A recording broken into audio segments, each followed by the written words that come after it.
প্ৰাপ্তিৰ পৃথিৱীৰ অন্য এটা ভিডিঅ'লৈ স্বাগতম জনাইছোঁ। আজি মই দেখাবলৈ লৈছোঁ যে মই তিতা কেৰেলাৰ তিতা কেনেকৈ কম কৰোঁ। এয়া মই লৈ লৈছোঁ 3টা মিডিয়াম সাইজৰ তিতা কেৰেলা আৰু এটা সৰু আলু। প্ৰথমে মই তিতা কেৰেলাখিনি দীঘল দীঘল কৰি কাটি ল'ম আৰু নিমখ দি পেলাই ভালদৰে মোহাৰি ইয়াৰ পানীখিনি পেলাই দিম। নিমখ দি ভালকৈ মোহাৰি দি ইয়াৰ পানীখিনি পেলাই দিলেও তিতাটো কম হয়।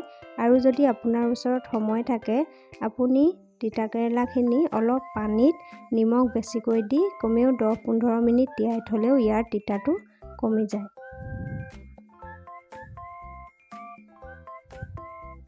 পানীত তিয়াই থোৱাৰ পিছত যেতিয়া আপুনি উঠাব তেতিয়া তিতা কেৰেলাখিনি ভালদৰে মোহাৰি উঠাব, পানীটো চেপি তেতিয়াও বহুত তিতা কমি যায়।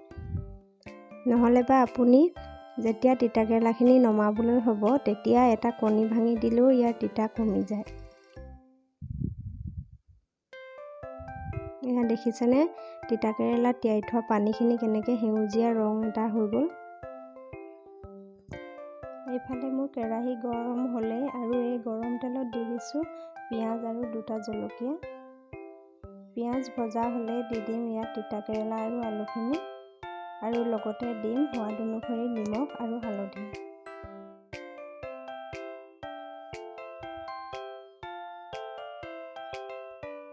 ভাজিখিনি এনেকৈ লৰাই ভাজি ল'ম আৰু ঢাকন দি দিম আৰু ভাজিখিনি অলপমান ৰঙা কৰি ভাজিব লাগে, তেতিয়া খাই বেছি ভাল লাগে।